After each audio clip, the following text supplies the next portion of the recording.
To nearly everyone, the Moon appears to be a sterile, gray, unchanging world. But while the Moon has remained largely unchanged during human history, our own understanding of it has evolved dramatically. Thanks to new observations, we now have not only unprecedented views of its surface, but a whole new tour of the Moon that shows how both it and other rocky planets in our solar system have been shaped over billions of years. We'll start with one of the largest impacts, Oriental Basin, a feature that's as wide as the distance from New York City to Cincinnati. Using new elevation measurements, we can clearly see the effects of what is likely the last giant impact event in lunar history, with its outer mountain rings rising many kilometers above the lowest points inside the crater. The interiors of some craters in the Moon's polar regions, like Shackleton, haven't seen sunlight in over 2 billion years. However, new measurements have created our best yet maps of these types of craters, allowing us to see deep into the shadows of this surprisingly young-looking impact crater in the south that's more than twice as deep as the Grand Canyon.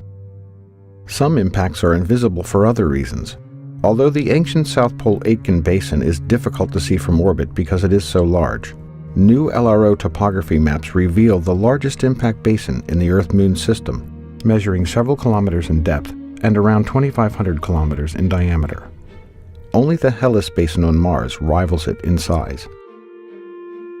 One of the youngest large-scale impacts on the Moon is the Tycho crater. This fresh crater may have formed only 108 million years ago, when dinosaurs roamed the Earth.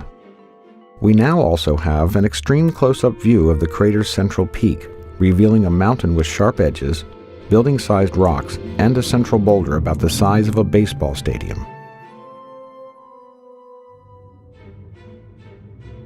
The Aristarchus Plateau is another recent lunar formation that has long interested scientists and astronomers. The crater itself formed in the same era as the Tycho crater, and what appear to be snaking river valleys were actually carved by ancient lava flows. Next, we arrive at Mare Serenitatis on the near side of the Moon. In December of 1972, the crew of Apollo 17 landed in the Taurus Littrow Valley, marking the last time humans have visited the surface of the Moon. With images from LRO's narrow-angle camera, we can clearly see the evidence of that visit. In this image, you can easily see the base of the lunar lander, along with the lunar rover, parked far from the blastoff zone. You can also clearly see the astronaut trails and the wheel tracks left on the lunar surface. We now head to the far side of the Moon, which cannot be seen from Earth. Our first stop is the Compton-Belkovich region, which shows evidence for young volcanic activity in the far side highlands. This feature is unique not only because it is isolated from other volcanoes in the area, but also because it is located nowhere near the Maria, where volcanoes are usually found. Also, on the far side, we find the Jackson crater, which, like the Tycho crater on the near side, has an extensive and complex ray system. In fact, this crater is often considered to be like a twin to Tycho.